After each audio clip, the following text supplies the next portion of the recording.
सुधांशु जी, अजमेर शरीफ पे हाथ डाल करके भाजपा ने बहुत बड़ी गलती कर दी है। बीजेपी ने डाला है। बिल्कुल, अरे ये तबाही का वक्त है अब। ये मैं नहीं कह रहा हूं, सईद बुखारी की हदीस है जो कहता है कि जो पक्की कब्र है वो कुफ्र है, और इसमें प्रोफेट मोहम्मद साहब को कोट किया गया है कि पक्की कब्र होनी नहीं चाहिए, इसलिए उसको समतल कर देना चाहिए। और इस पे जाकिर नायक का वीडियो भी अवेलेबल है, पूरी बात सुन लीजिए। और इसलिए दरगाहें कुफ्र, इस पे एक नहीं दर्जनों फतवे, और हिंदुस्तान में बहुत बड़ी हमारा मसला है, शरारे वो हम शरीफ निपट लेंगे। इसलिए वो आपका मसला नहीं है, फतवा क्या है? कहा गया कि वो आपका मसला नहीं है, फतवा क्या है? हमारा इमाम मुस्लिम का मानना नहीं है। मौलाना अंसार रजा अजमेर शरीफ में पक्की कब्र नहीं है। सेटल कर लीजिए, सुनिए, क्लियर कर दूं सुनिए, आपको। देवबंदियों के अजमेर फतवे शरीफ हैं, में पूरी बरेलियों दुनिया के में खिलाफ कोई पक्की भाई साहब आप बोल रहे थे तो वो नहीं चिल्ला रहा था कोई। प्लीज सर, मुझे शो का अंत भी बात नहीं करना होती है। भाई। आप पहले बताइए कि आखिर दरगाह कुफ्र ऐसे दर्जनों फतवे हैं कि नहीं? जाकिर नायक कहता है कि चादर चढ़ाना हिंदू परंपरा है, फूल चढ़ाना गलत है। पहले आपस में तय कर लो मेरे भाई, फिर हमसे आगे मामला सेटल करो, फिर हमसे करो। अनुराग जी, अब आप कभी नहीं कह रहे। और मैं एक लाइन में मैं कहूँ, थामिए। अब हमें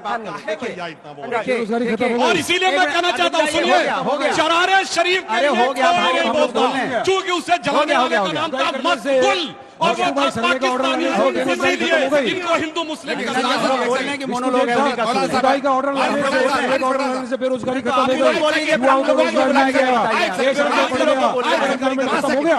अरे कभी उसके बारे में भी मैं कहना चाहता हूं कि संभल में जो भी ये बलवा हुआ, दंगा हुआ, जिसे जो नाम दो, लेकिन ये हिंदू और मुसलमानों के बीच में नहीं था, मुसलमान भाइयों के और पुलिस प्रशासन के बीच में था।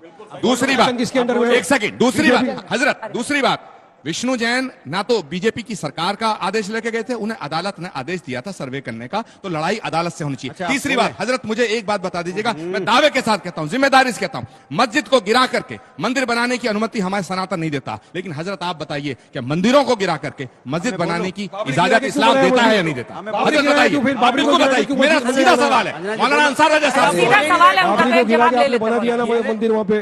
पूरी दुनिया में कहीं भी मंदिर तोड़कर मस्जिद नहीं बनाई जा सकती। हो गया, अब हम बोल रहे हैं। चले बात करता हूं। अनुराग सुनिए, यही तो बोलने दीजिए। अनुराग जी आप बोलिए। दिल्ली सल्तनत थी, यहाँ पे गुलाम वंश आया, उसके बाद आपने मुगल साम्राज्य आया, अंग्रेज आए, न जाने कितने आए, यहूदी आए, चले गए, सनातन को कोई नहीं छुपाया। सनातन तब भी था, सनातन आज भी है। अगर सनातन को खतरा जब से हुआ है, जब से भारतीय जनता पार्टी आई 2014 के बाद से, ये जब से आई है तब से सनातन को खतरा पैदा, तब से सनातन को खतरा है, कोई सनातन को खतरा नहीं था। हम सब सब हिंदुस्तानी हैं, ये हमें डरा के राजनीति करना चाहते हैं, ये हमें डरा रहे हैं, ये भारतीय जनता पार्टी डरा के हमें आपको बांट के राजनीति करना चाहती है। इतनी सी बात है, डराइए मत। हिंदुस्तान में कभी नहीं है, न कभी भदौरिया जी ने कहा है गुलाम वंश आया और चला गया। अरे गुलाम वंश अभी भी है, यहाँ मौजूद है। बीजेपी कुछ साल पहले ही देखा जाए तो 79 कार सेवकों पे गोली चलवाई गई थी। हाँ, उनको मुआवजा देने के लिए कोई नहीं गया था। उनको 79 कार सेवकों को मुआवजा देने के लिए कोई नहीं गया था। मैं चाहता हूँ 2013 में झूठ बोलने में माहिर है। देश का प्रधानमंत्री कौन है? रक्षा मंत्री हिंदू, बड़े बड़े हिंदू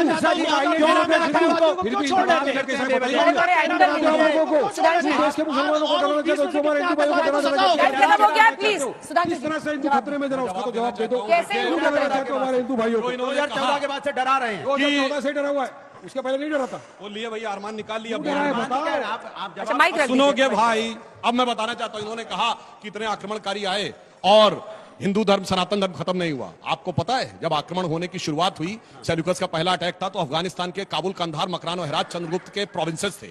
हमारा अफगानिस्तान से इंडोनेशिया तक था। आज जाके चेक करिए, इंडोनेशिया का मीनिंग जानते क्या है? नीजिया का अर्थ होता है द्वीप, ग्रीक भाषा में इंडो का मतलब भारतीय, वो भारतीय द्वीप था।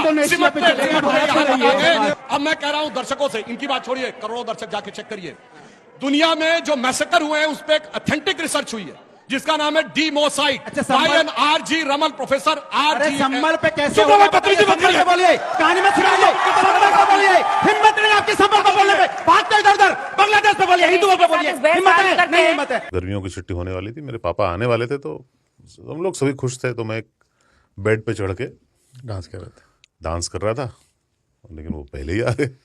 प्लीज तो मैं उस समय तो कंटिन्यू नहीं कर सकता था, तो फ्रीज फ्रेम टाइप का हो कसम पैदा कर अरे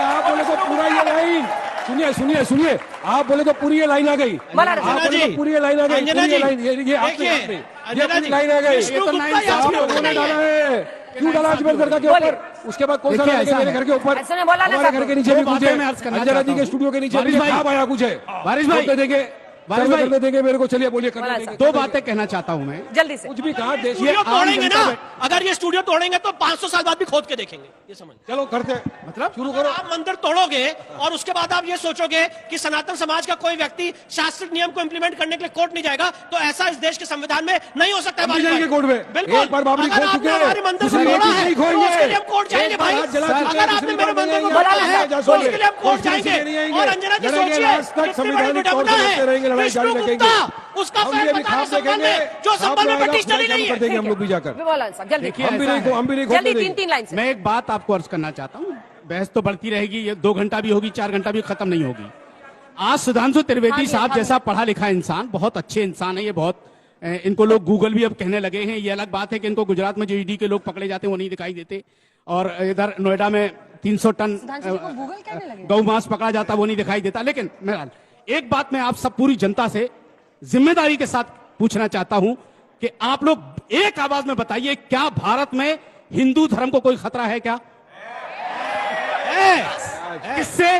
ठीक, बीजेपी से तो गोली मार दो। आराम से बीजेपी आराम से से। आराम से आराम से आराम से आराम से आराम से आराम से। नहीं, उसी अरे से उनको खतरा लग रहा है, है। एक बात जिससे याद यूरोप रखना। में ईसाइयों को खतरा है, जिससे इसराइल में यहूदियों को खतरा है, जिससे बर्मा में बुद्धों को खतरा है, जिससे चाइना में मैं आप कम्युनिस्टों को लोगों को एक खतरा है, बात बताना जिससे चाहता हूं। केन्या में रूसियों को खतरा है, जिससे बोस्निया हर्जेगोविना में सर्बों को खतरा है, जिससे सोमालिया में अफ्रीकियों को खतरा है। गूगल आप ही ने खोला था, गूगल आप ही ने खोला था। अब मैं अनुराग जी बोल रहा हूं। तो जल्दी बोल बोलिए रहा ना। हूं। तेज- अभी सुधांशु त्रिवेदी जी ने ट्रंप का नाम लेकर के और दुनिया का नाम लेकर के ये कहा कि भाजपा सशक्त है, बीजेपी अगर होती उस जमाने में तो देश नहीं बढ़ता, ये सुधांशु जी ने अभी कहा है।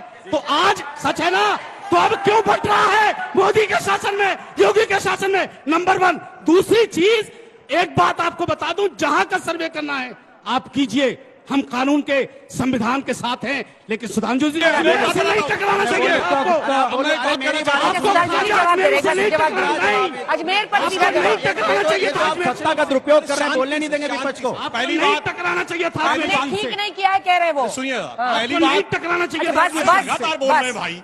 पहली बात, उसका भाजपा से कोई लेना देना नहीं है। एक लाइन में बोलो, फिर हम एक बोलेंगे। लाइन में सुनिए, भाजपा के हो ही नहीं। अरे भाई आप लोग ही डिस्टर्ब करते हैं, सबको दिख रहा है दंगाई मौलाना कौन बहस कर रहा साहब, है। मौलाना साहब बस। अब सुनिए, अब मैं बताता हूं।